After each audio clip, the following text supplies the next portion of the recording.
You're no king anymore. What happens when you speak to an alpha with anything less than reverence? The inn reeks of failure and cheap wine. In the corner, a man sits alone, his frame hunched over a table scarred by decades of violence.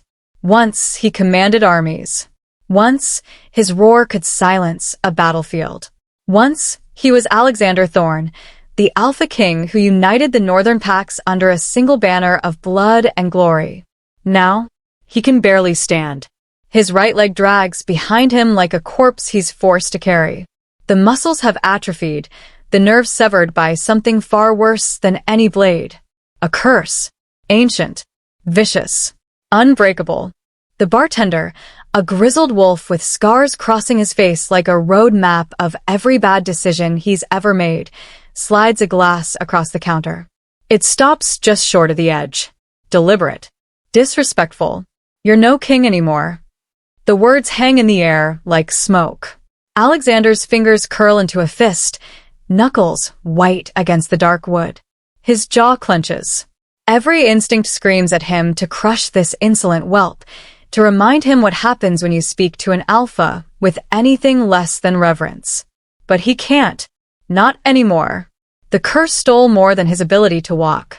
It severed his connection to his wolf, that primal force that made him unstoppable. Without it, he's just a man. Broken. Powerless. Forgotten. He raises the glass with his left hand, his right trembles too much to trust, and drinks. The whiskey burns, but not enough to drown the shame. Through the grimy window, shadows move.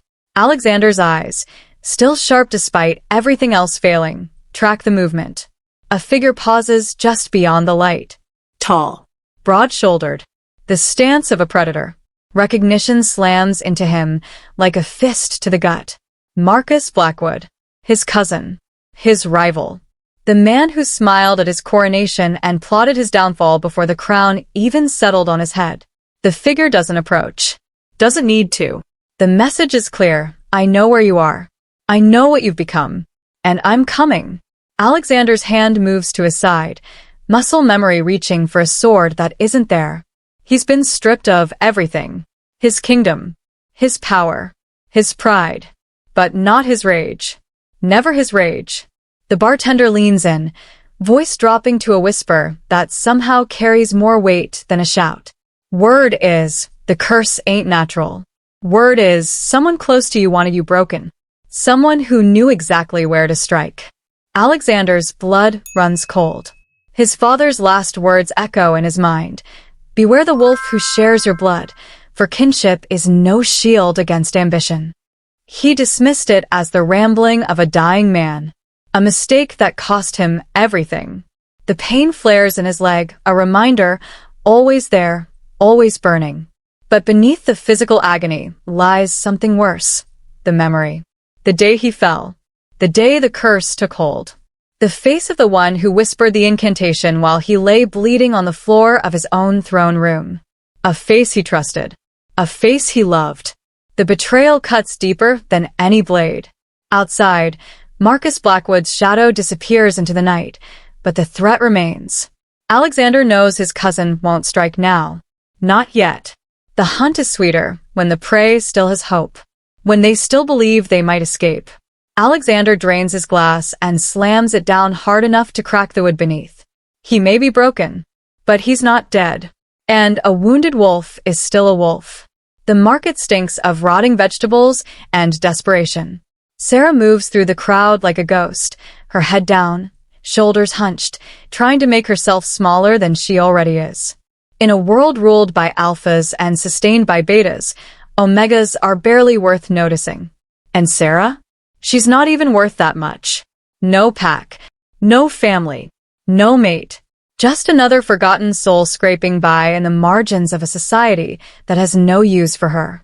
Her fingers brush against a loaf of bread on a vendor's stall, not stealing, just checking the price she can't afford.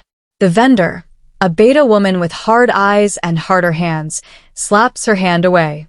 Move along, Omega. This is for paying customers.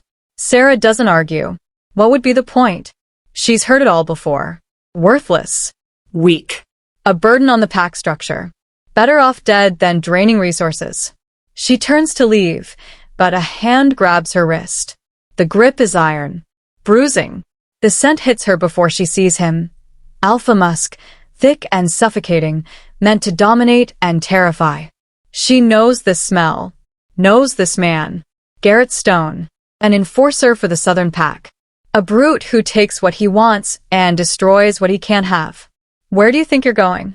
His breath is hot against her ear, reeking of meat and malice. I've been watching you, little Omega. All alone. No one to protect you. No one who'd even notice if you disappeared. Sarah's heart hammers against her ribs. Fight or flight. Every instinct screams run, but his grip tightens, cutting off circulation, reminding her that running only works if you're fast enough. And she's not. Please. The word tastes like ash in her mouth. Begging. She hates herself for it, but survival trumps pride. I haven't done anything. I'm just trying to survive. Garrett laughs, the sound cold and cruel. You think you deserve to survive? You're an Omega. Your only purpose is to serve. And I think you'll serve me just fine. His other hand moves to her throat. Sarah's vision blurs. Panic claws at her chest.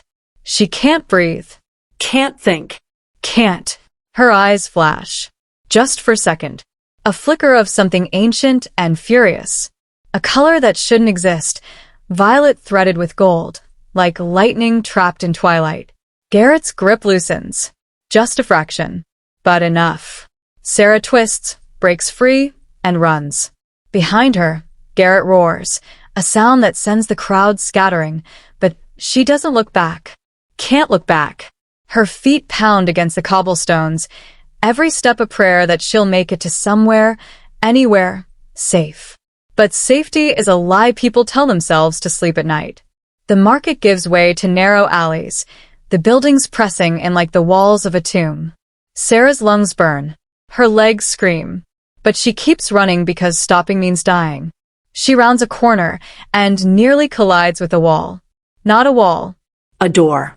The entrance to an inn, its sign creaking in the wind. The broken crown. Sarah doesn't think. Thinking is a luxury she can't afford. She shoves through the door and stumbles inside, gasping for air, her entire body shaking. The inn is nearly empty. A few patrons hunched over their drinks, too absorbed in their own misery to care about hers. Except for one. In the corner, a man watches her. His eyes, ice blue and sharp enough to cut, track her every movement.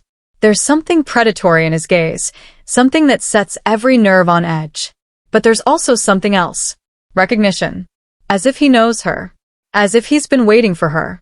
Sarah takes a step back, her hand reaching for the door. You think you can run from me? Garrett's voice, right outside. Close. Too close. She's trapped. The man in the corner stands.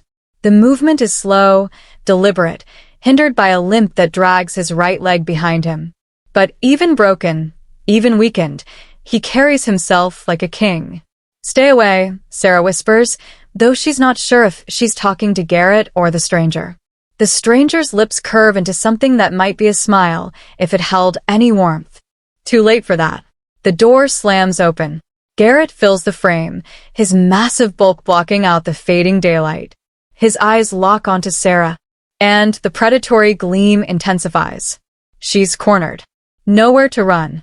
Nowhere to hide. Found you. His voice is a growl, low and menacing. Did you really think you could escape me, Omega? Sarah backs away, her spine hitting the wall. Her heart is a drum, each beat screaming danger, danger, danger. But the stranger steps forward, positioning himself between them. She's with me. The words are simple, absolute, delivered with the kind of authority that comes from a lifetime of being obeyed without question. Garrett's eyes narrow. And who the hell are you? Someone you don't want to cross. The stranger doesn't raise his voice. Doesn't need to. The threat is clear in every syllable, in the set of his shoulders, in the cold fury radiating from him like heat from a forge. Garrett hesitates. Just for a moment. But in that moment, something shifts. He looks at the stranger, really looks and recognition dawns. His face goes pale. Alexander Thorne. The name comes out like a curse. I heard you were dead. You heard wrong. Garrett's hands curl into fists, but he doesn't advance. Can't advance.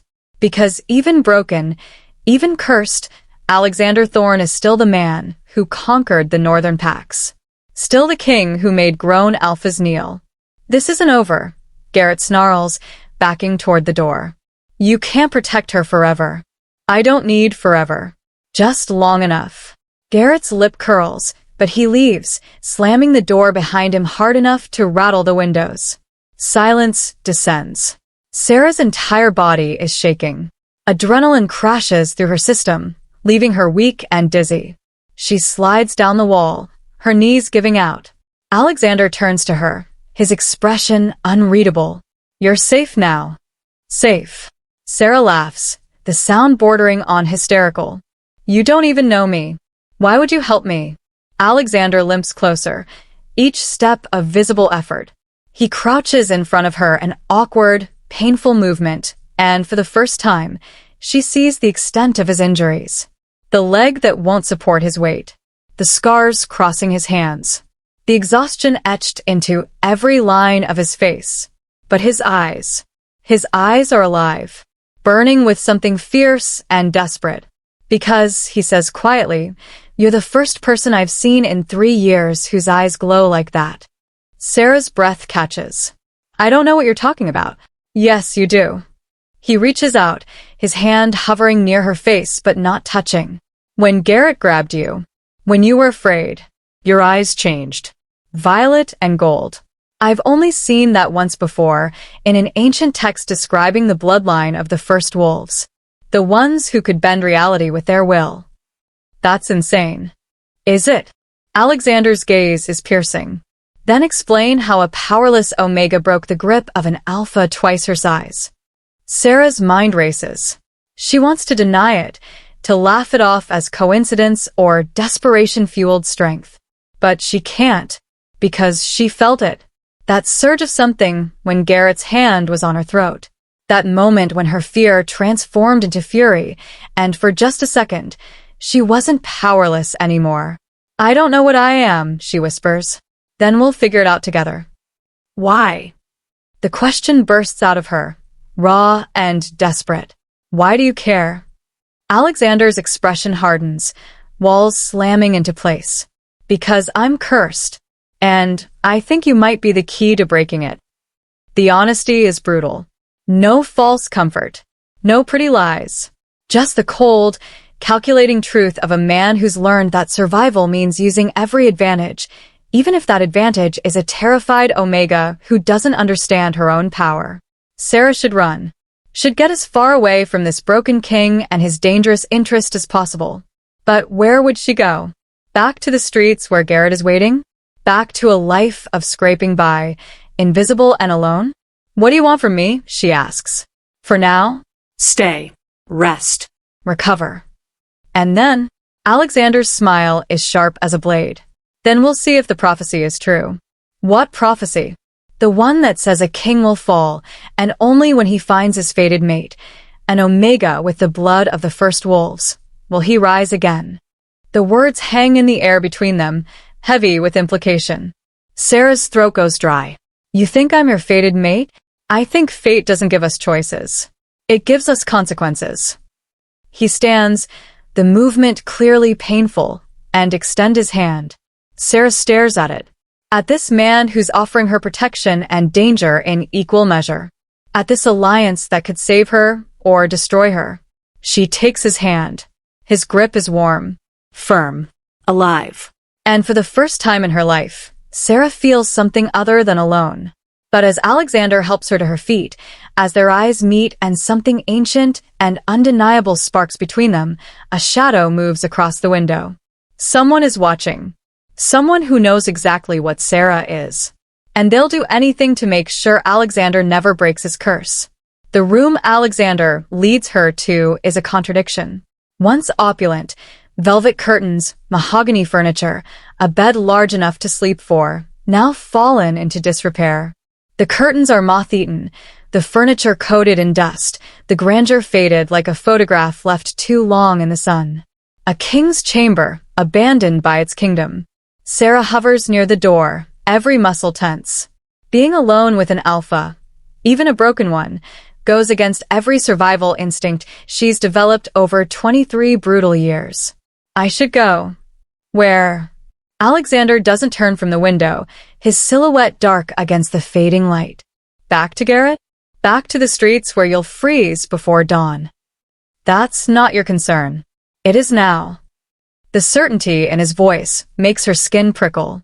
I didn't ask for your help. No. You needed it. There's a difference. Sarah's hands curl into fists. I don't need anything from you.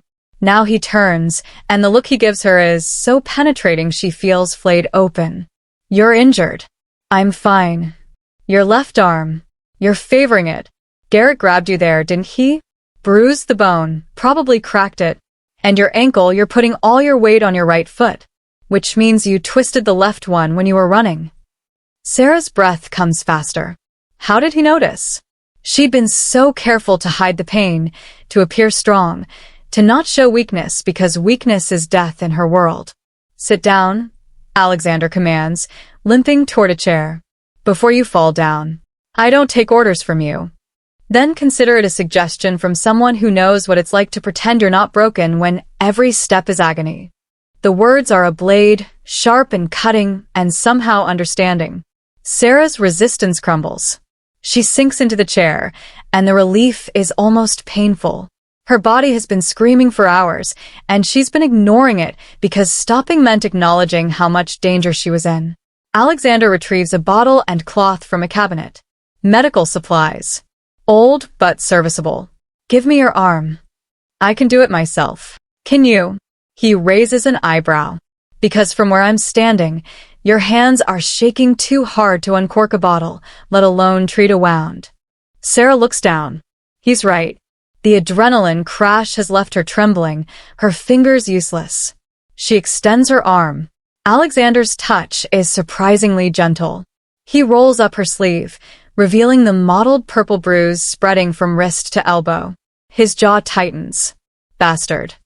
It's not the first time. The admission slips out before she can stop it. Alexander's eyes snap to hers, and what she sees. There makes her chest tighten. Fury.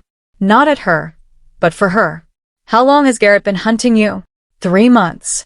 Since he saw me at the market and decided I'd make a good acquisition. The word tastes like poison. She can't say what he really wanted. Can't give voice to the violation he had planned. Alexander's fingers pause on her arm. And your pack? They didn't protect you? Sarah laughs, the sound bitter. I don't have a pack. I was born to a beta mother who died in childbirth. My father, whoever he was, never claimed me. The pack tolerated me as a child because I was useful for menial work. But the moment I presented as Omega, they kicked me out. Said I was a liability. A drain on resources. They abandoned you. Not a question. A statement of fact delivered with cold fury. That's what packs do to worthless Omegas. You're not worthless. The words hit her like a physical blow. No one has ever said that to her. No one has ever looked at her like she's more than garbage to be discarded. You don't know me, she whispers. I know you survived 3 months being hunted by an alpha who should have caught you in 3 days. I know you've lived alone in a world designed to crush people like you. I know your eyes glow with power you don't understand. That's not worthless. That's extraordinary. Sarah's throat tightens. She wants to believe him. Desperately. But belief is dangerous. Belief leads to hope, and hope is just another word for disappointment waiting to happen. Why are you really helping me? She asks. You said you think I can break your curse. But curses aren't real. They're just stories. Alexander finishes. Legends? Things that only happen in children's tales. He sets down the cloth and looks at her with eyes that have seen too much. 3 years ago, I was the Alpha King of the Northern Packs. I commanded an army of 5,000 wolves. I could shift at will. My wolf so powerful that alphas twice my age submitted without a fight. I was untouchable. He gestures to his leg. And then my cousin, my blood, my kin, whispered 13 words in a language older than the packs themselves. And I fell. My wolf disappeared. My legs shattered from the inside out. And every healer, every shaman, every wise woman from here to the Eastern Territories has told me the same thing. This curse can't be broken by medicine or magic. Only by fulfilling a prophecy. What prophecy?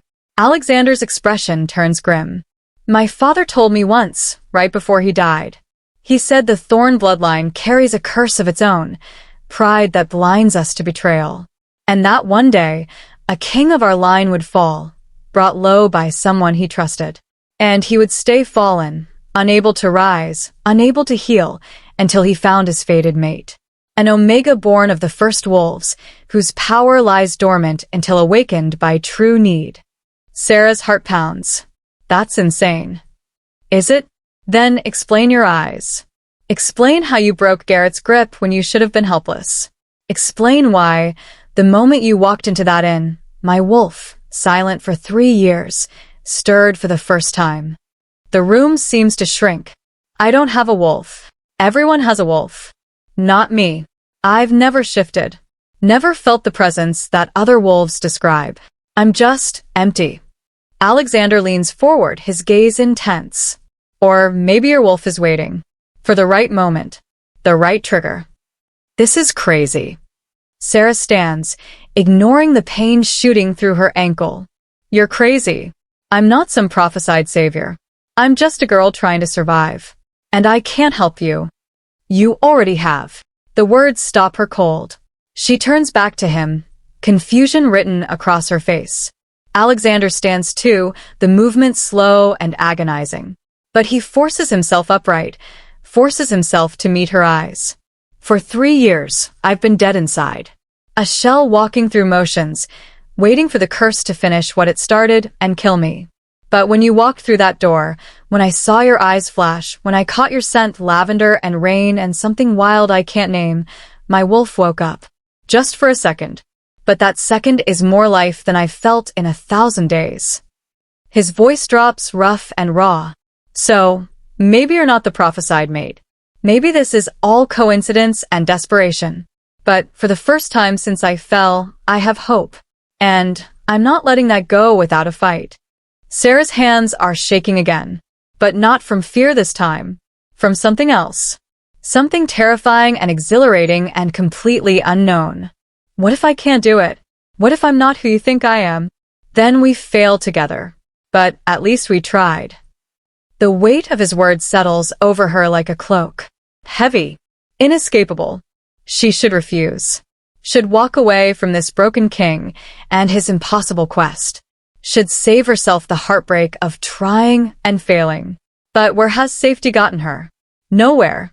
She's been playing it safe her entire life, and all it's earned her is loneliness and bruises. Maybe it's time to be reckless. Okay, she says quietly. I'll stay. For now. But the moment this gets too dangerous, the moment I think you're using me, I'm gone. Understood? Alexander's lips curve into the first genuine smile she's seen from him. Understood. He extends his hand. Not to shake. To seal a bargain. Sarah takes it. And the moment their skin touches, something ignites. A spark that races up her arm, floods her chest, sets every nerve ending on fire. Her eyes widen. Alexander's grip tightens. Did you feel that? He asks, his voice rough.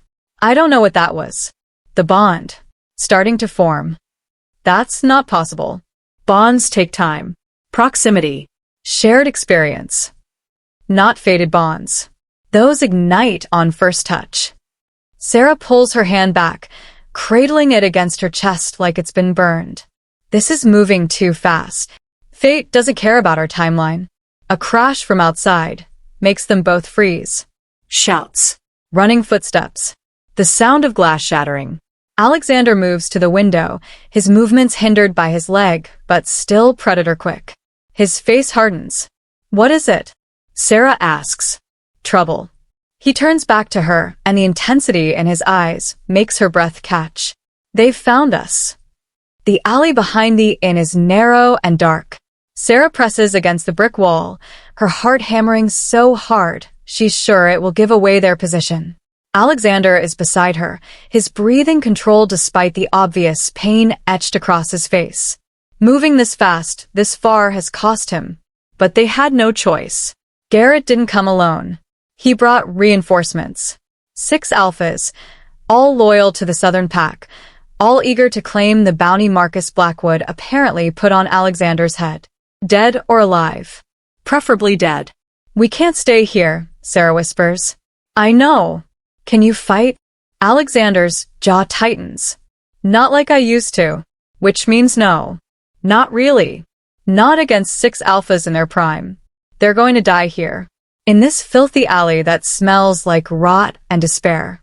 Sarah's going to die having finally found something worth living for, only to have it ripped away before she could even understand what it was. Footsteps echo from both ends of the alley. They're surrounded. Alexander shifts, positioning himself in front of her. The gesture is instinctive, protective, completely useless given his condition, but it makes Sarah's chest ache anyway. When they come, he says quietly, run. I'm not leaving you. You have to. If you stay, you die. If you run, you might survive. And what about you? His smile is sad, accepting. I've been dying for 3 years. This is just faster. Rage ignites in Sarah's chest. Hot and fierce and completely foreign. She's never been angry before. Fear, yes. Despair, constantly. But anger? That's an emotion for people who have the power to do something about their situation. Except right now, looking at this broken king who's ready to sacrifice himself for a stranger, Sarah doesn't feel powerless. She feels furious. No. The word comes out hard. Final. Alexander glances back at her, surprise flickering across his face. Sarah. I said no. You don't get to die. Not for me. Not like this. I don't think we have a choice. There's always a choice. The alphas emerge from both ends of the alley. 6 of them, all massive, all radiating the kind of casual violence that comes from never being challenged. Garrett is at the front, his smile vicious. Nowhere to run now, little Omega. And you. He looks at Alexander with contempt. The great Alpha King. Look at you. Can't even stand without shaking. Pathetic. Alexander's hands curl into fists, but he doesn't respond. Conserving energy. Calculating odds. They're not good. Garrett takes a step forward. Marcus Blackwood sends his regards. He wanted to be here for this, but he's busy preparing for his coronation. Can't have a crippled king cluttering up the throne room. Marcus will never be king, Alexander says quietly. He already is. The council voted yesterday. You're officially declared dead, which means killing you now is just cleanup. The alphas laugh. The sound echoes off the walls, harsh and mocking. Sarah's vision blurs. Her hands are shaking again, but not from fear. From something else. Something building in her chest like a storm. You think you've won, she says, her voice steady despite the chaos inside her. You think because he's broken and I'm weak, this is over. Garrett's eyes snap to her. Shut up, Omega. The adults are talking. No. The word comes out sharp. Powerful. You shut up. You've spent your whole life taking what you want, hurting who you want, because no one's ever stopped you. But that ends now.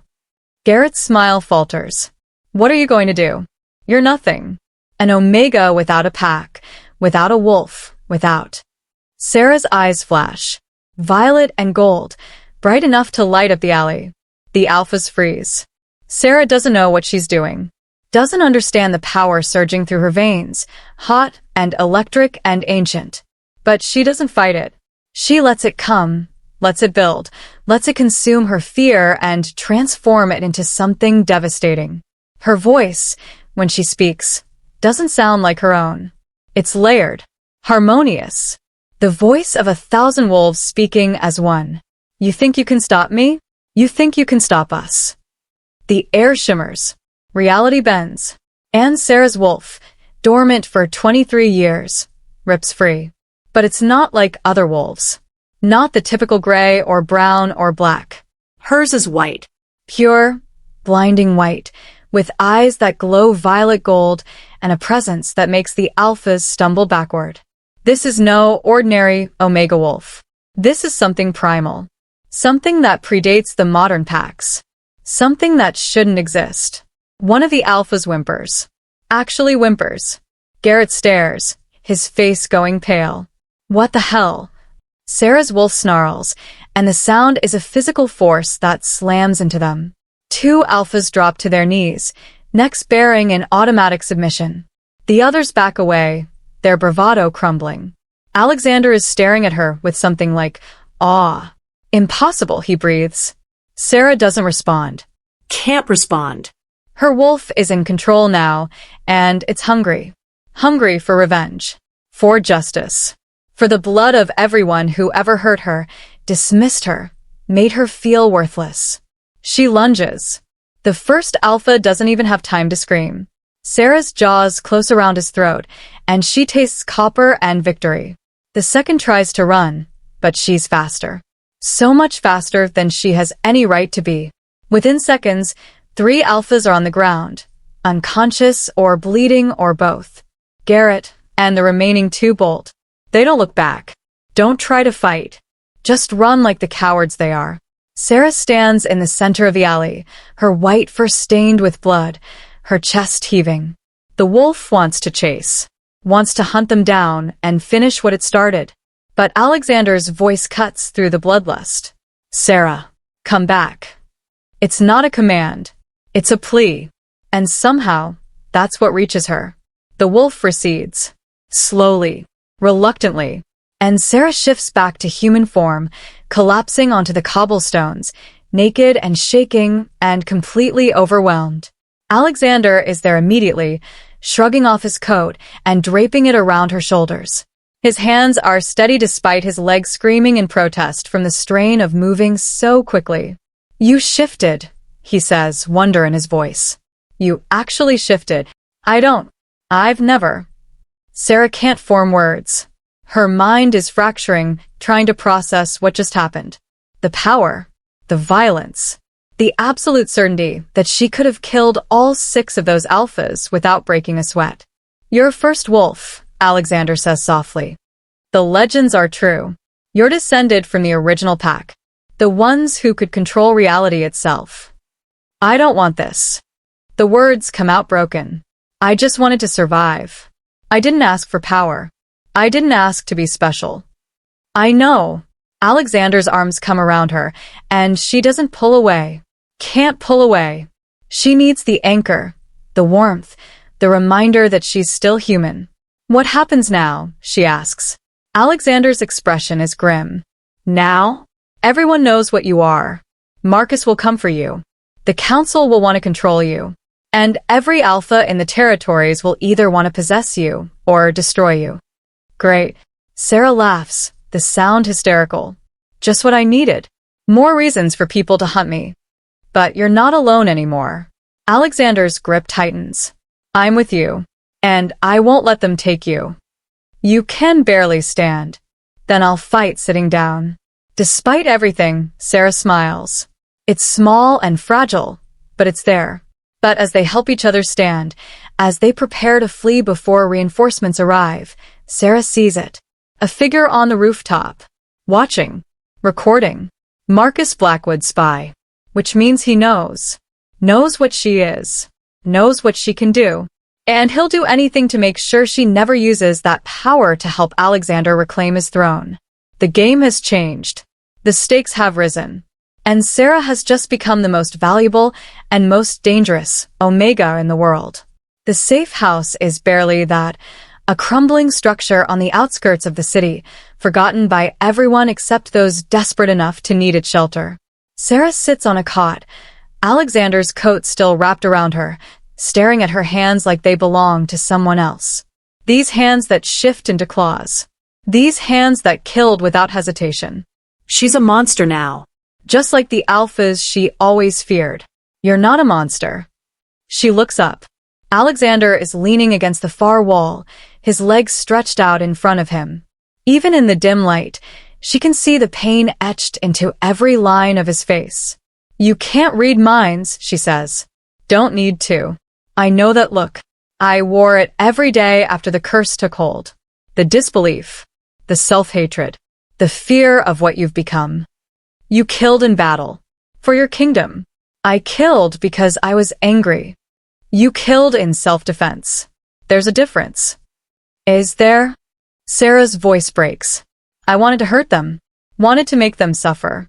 That's not defense. That's revenge. Alexander limps closer and lowers himself onto the cot beside her. The movement is agonizing, but he doesn't let it show beyond a slight tightening of his jaw.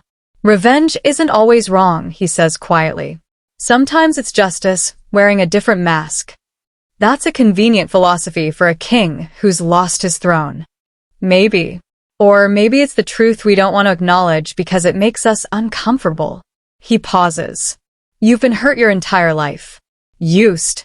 Dismissed. Hunted. And you never fought back because you didn't have the power. But now you do. And you're terrified of what that means. Sarah's throat tightens. Aren't you? Terrified of me. Alexander's laugh is soft. Sad. Sarah, I'm terrified of everything. Of dying with my curse intact.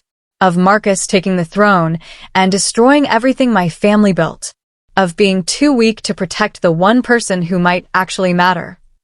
He meets her eyes. But I'm not terrified of you. I'm in awe of you. The words hit her like a physical blow. No one has ever looked at her with awe. With anything other than contempt or indifference or lust.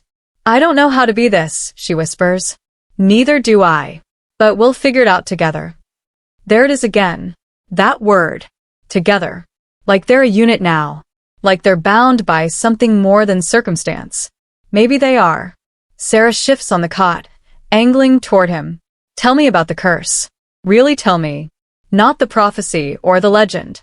What it feels like. Alexander is silent for a long moment. When he speaks, his voice is rough with emotion he's clearly trying to suppress. It feels like drowning. Every day, a little more water in your lungs. You can still breathe, but it's harder. Painful. And you know, eventually, you won't be able to at all. He looks down at his leg. The physical pain is constant, like fire in my bones. But worse than that is the silence. My wolf used to be there always. A presence in the back of my mind. Strength. Instinct. Power. And then one day it was just gone. And I was alone in a way I'd never been before. Sarah's hand moves before she can stop it, covering his. You're not alone now. Alexander's fingers intertwine with hers. The touch sends that same spark racing through her, electric and inevitable. Neither are you. They sit like that for a while, hands joined, silence stretching between them. But it's not uncomfortable. It's the kind of silence that comes from two people who understand each other's pain because they've lived their own versions of it. Finally, Sarah speaks. What if I can't break your curse? What if the prophecy is wrong? Then we find another way. There might not be another way. Then we make one. Alexander's grip tightens. I didn't survive 3 years of this hell just to give up now. And I don't think you survived 23 years of being dismissed and hunted just to surrender either. He's right. Sarah has always been a survivor. It's the only thing she's ever been good at. And maybe that's enough. Maybe survival is its own kind of strength. Okay, she says. So, what's the plan? Alexander's expression shifts, the strategist emerging from beneath the pain. We need information. About the curse. About your bloodline. About why Marcus betrayed me and how he knew about the incantation.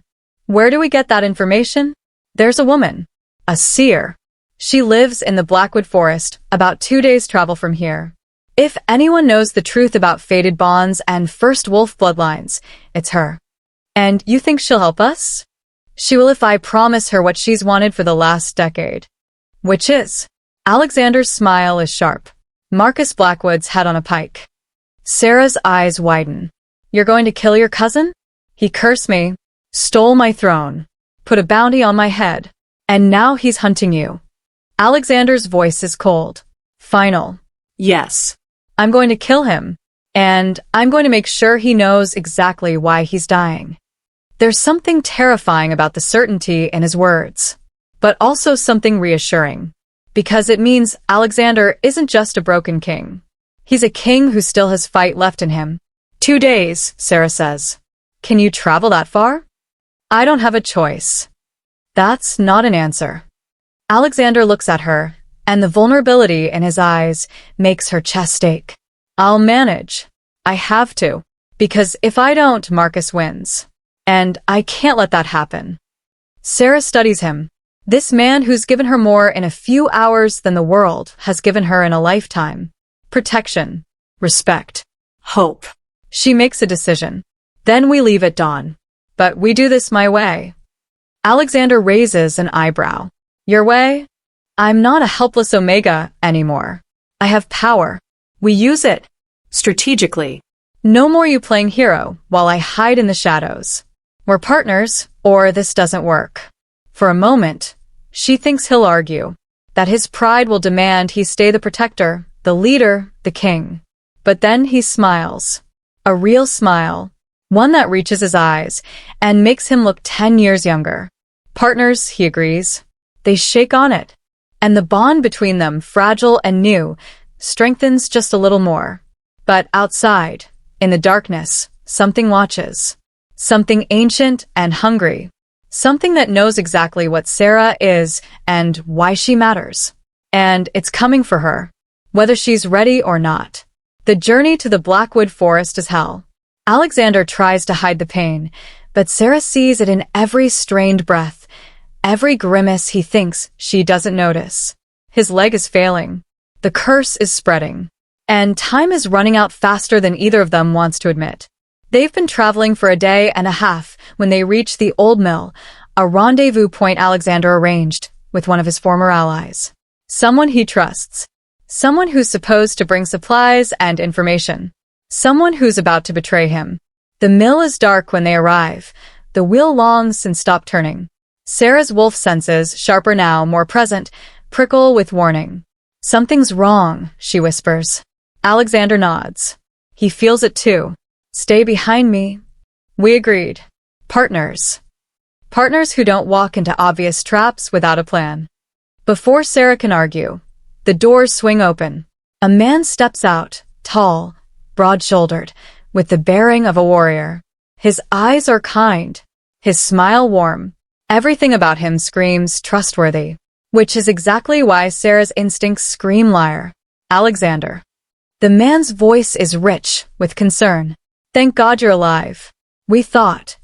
Where's the supply cache, Nathaniel? Alexander's tone is flat. Suspicious. Nathaniel's smile falters. Inside. Along with the information you requested. The seer's location, the history of the first wolves, everything. Show me. They enter the mill. It's dark inside, lit only by a few scattered candles. Sarah's eyes adjust quickly. Another gift from her wolf, and what she sees makes her blood run cold. The cache is there, but so are ropes. Chains. Weapons arranged with deliberate precision. This isn't a meeting. It's a trap. Alexander, she starts. Too late. Nathaniel moves with alpha speed, slamming Alexander against the wall. The impact drives the air from his lungs and his leg buckles. He drops to one knee, gasping. I'm sorry, Nathaniel says, and he actually sounds sorry. But Marcus offered me a choice. Help him capture you, or watch my entire family burn. Coward. Alexander spits the word. Survivor. Nathaniel's expression hardens. You do the same for your family. I'd die before I betrayed someone who trusted me. Then you're a fool. And fools don't survive. Sarah's wolf surges. She starts to shift. Chains wrap around her, yanking her backward. Silver chains. The metal burns against her skin, suppressing her wolf, trapping her in human form. She screams. 3 more alphas emerge from the shadows, all bearing Marcus Blackwood's insignia. This wasn't just Nathaniel's betrayal. This was planned, coordinated. They've been hunted this entire time. Alexander struggles to his feet, but Nathaniel puts a boot on his chest, shoving him back down. Don't make this harder than it has to be. Marcus just wants the girl. You're already dead to the council. If you surrender now, I'll make your end quick. Painless. Screw you. Nathaniel sighs. Have it your way. He raises a blade, silver, designed to cut through alpha flesh like butter, and brings it down. Sarah's scream tears through the mill. No! The blade stops. Inches from Alexander's throat. Nathaniel's hand is shaking. Not from effort. From resistance. As if something is fighting his control. His eyes widen. What? Sarah's wolf, even chained, even suppressed, is fighting back. Because the bond between her and Alexander isn't just emotional anymore. It's supernatural. And her wolf won't let her mate die. The silver chains crack. Just a little, but enough. Sarah pours everything she has into breaking them. Every ounce of rage, every drop of desperation, every fragment of hope that she might actually matter to someone. The chains shatter. Her wolf erupts. White fur, violet gold eyes. Power that makes the air itself tremble. The three alphas holding the chains are thrown backward, slamming into walls hard enough to crack stone. Nathaniel stumbles, his blade clattering to the floor. Sarah shifts back to human, breathing hard, her entire body shaking from the effort. But she's free, and she's furious. You, she snarls at Nathaniel, made a mistake. I'm following orders. You're following a coward who hides behind curses and spies instead of facing his enemies like a man. She takes a step forward. Marcus wants me? Fine. Tell him to come get me himself. I'll be waiting. Nathaniel's face pales. You don't know what you're saying. Marcus has an army. He has the council's support. He has nothing I care about. Sarah's voice is ice. Now get out. Before I decide you're not worth leaving alive. Nathaniel looks at Alexander, who's managed to pull himself upright using the wall for support. She's insane. She's magnificent. Alexander's smile is sharp despite the pain. And you just made an enemy of the only person who might have been able to stop Marcus from destroying everything. You're both going to die. Maybe. But so will Marcus. And when he does, I want you to remember this moment. The moment you chose wrong. Nathaniel and his alphas flee. They don't look back. Don't try to fight. Because even they can sense the shift that's occurred. Sarah isn't prey anymore. She's a predator. And she's just getting started. Alexander slides down the wall, exhaustion and pain overwhelming him. Sarah is beside him immediately, her hands gentle on his face. You're hurt. I'll live. He catches her hand, holding it against his cheek. That was incredible. Terrifying, but incredible. I thought he was going to kill you. So did I. Sarah's eyes burn. Not with power this time, but with tears. I can't lose you. Not when I've just found you. Alexander pulls her close, his arms wrapping around her despite the pain it causes. You won't. I promise. But even as he says it, they both know the truth. Promises mean nothing in the face of curses and prophecies and enemies who will stop at nothing to win. Still, for this moment, they have each other. And that's enough. Until the door creaks open one more time. And a voice, cold, smooth, laced with venom, fills the mill. How touching. The crippled king and his omega whore. Together at last. Marcus Blackwood steps into the light. And he's not alone. Marcus Blackwood doesn't look like a villain. He looks like a king. Tall, handsome, powerful, with the kind of charisma that makes people want to follow him. His dark hair is perfectly styled. His armor is pristine. And his smile is the smile of a man who's already won. Behind him stand 20 alphas. Elite warriors. The best of the Southern Pack. And at his side, Sarah's breath catches. A woman. Beautiful. Regal. With eyes that glow the same violet gold as Sarah's. Another first wolf. You look surprised, Marcus says, his tone mocking. Did you really think you were unique, little Omega?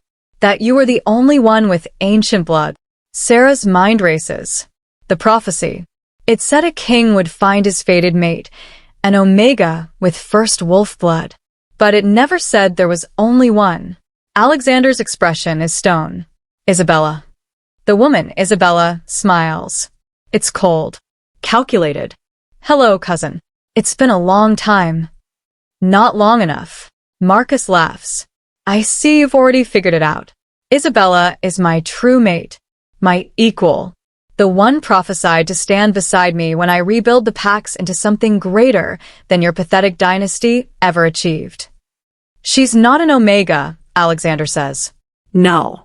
She's not. Marcus's eyes gleam. She's an alpha with first wolf blood. Rare. Powerful. And completely loyal to me.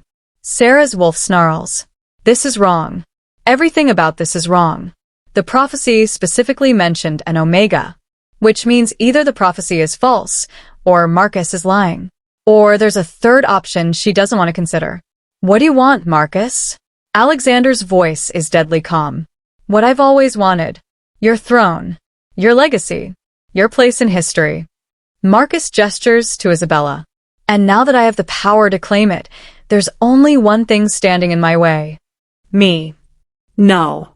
Marcus's smile widens. Her. He looks at Sarah, and the hunger in his eyes makes her skin crawl. You see, the council believes Isabella is my fated mate, and they've recognized my claim to the throne. But there are whispers. Doubts. Some of the old families remember the prophecy too well. They question whether an alpha mate can truly fulfill it. He takes a step closer. But if I had both, if I had an alpha and an omega with first wolf blood, then no one could question my right to rule. No one could challenge my power. Sarah's stomach turns. You want me to be your mate. I want you to be mine. Yes. I'd rather die. That can be arranged. Marcus's tone doesn't change. Still smooth. Still pleasant. As if he's discussing the weather and not murder. But I'd prefer not to waste such valuable bloodline. So I'm offering you a choice. Submit to me willingly, help me consolidate power, and I'll let Alexander live. Refuse, and I'll kill him here. Slowly. While you watch. Alexander tries to stand, but his leg won't support him. He's pushed too hard, traveled too far. The curse has him in its grip, and he's barely holding on. Don't, he tells Sarah. Don't give him anything. But you'll die. I was already dying. At least this way, it means something. Marcus clucks his tongue. How noble. How pointless. He gestures to his alphas. Take the girl. Kill Alexander. Make it hurt. The alphas move. Sarah's wolf surges. She shifts, ready to fight, ready to die if that's what it takes. But Isabella moves faster. She shifts too. Her wolf is massive, silver gray with those same violet gold eyes. And she's stronger than Sarah. More experienced. More controlled. They collide in a fury of teeth and claws. Sarah fights with everything she has, but Isabella has been training her entire life.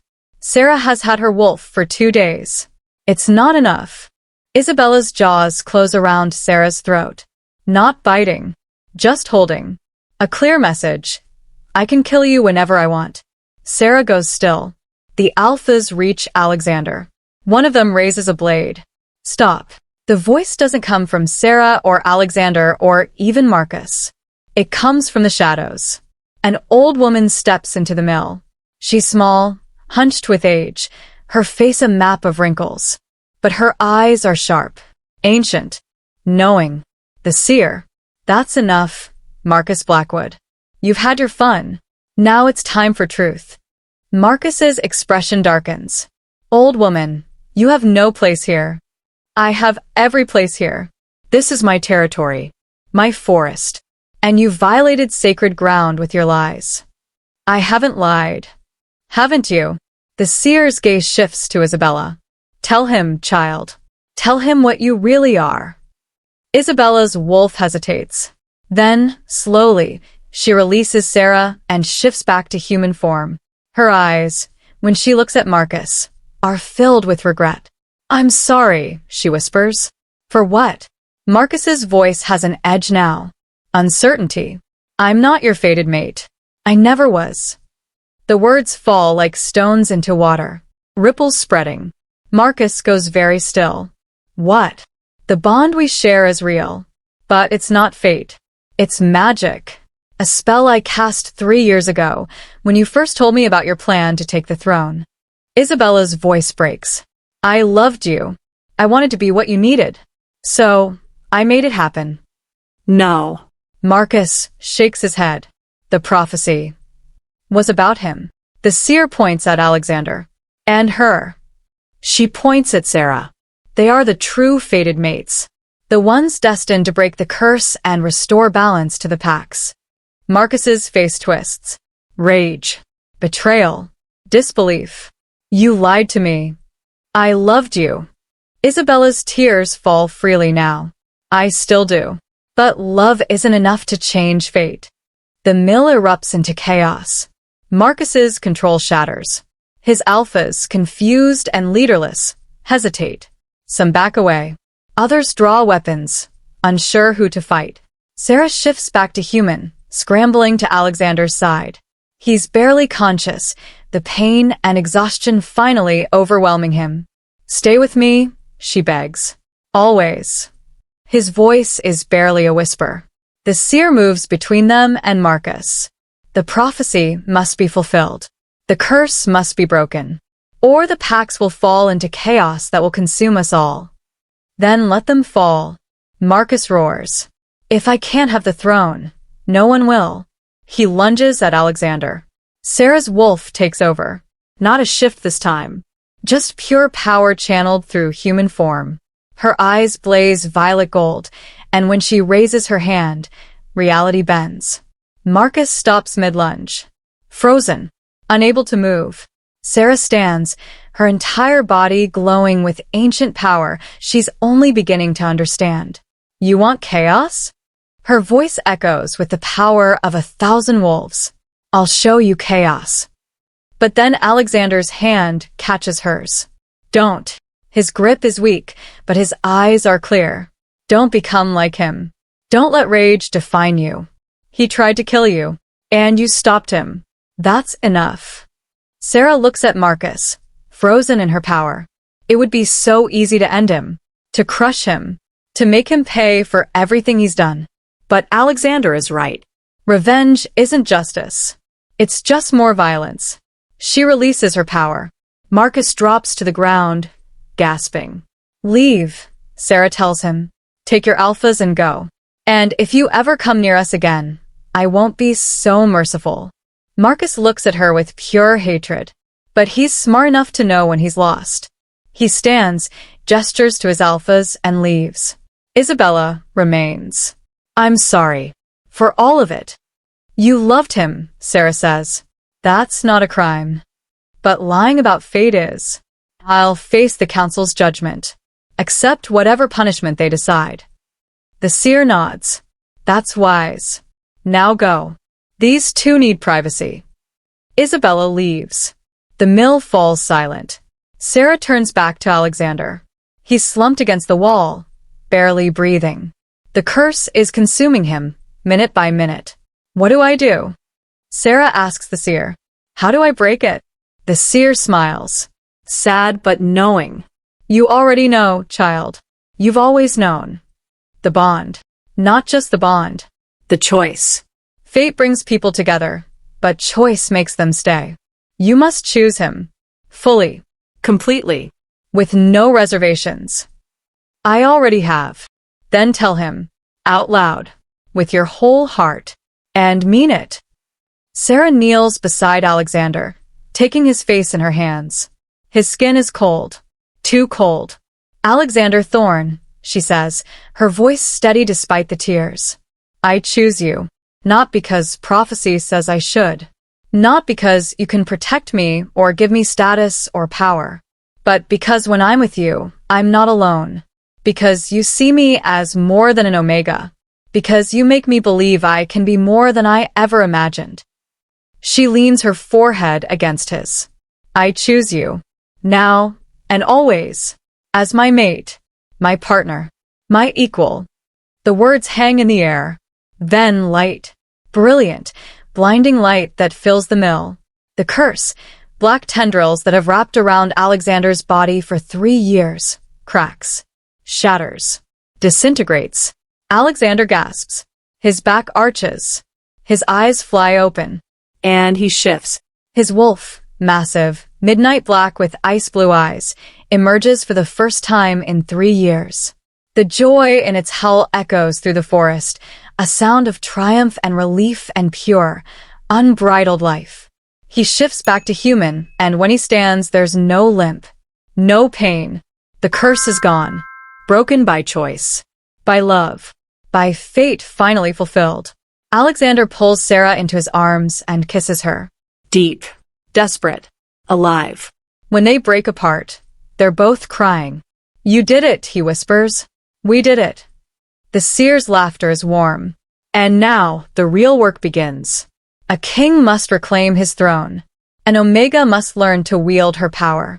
And together, you must rebuild what was broken. Alexander and Sarah look at each other. The road ahead won't be easy. Marcus is still out there. The council is still corrupt. The pacts are still fractured. But they're together. And that makes them unstoppable. "Ready?" Alexander asks. Sarah's smile is fierce. "Always." And as they walk out of the mill together, King and Omega, Alpha and First Wolf, fated mates bound by choice, the first light of dawn breaks over the horizon. A new day, a new beginning, a new fate, written not by prophecy, but by two people who refuse to give up on each other. The curse is broken. The king has risen, and the Omega who changed his fate stands beside him, ready to face whatever comes next. Together,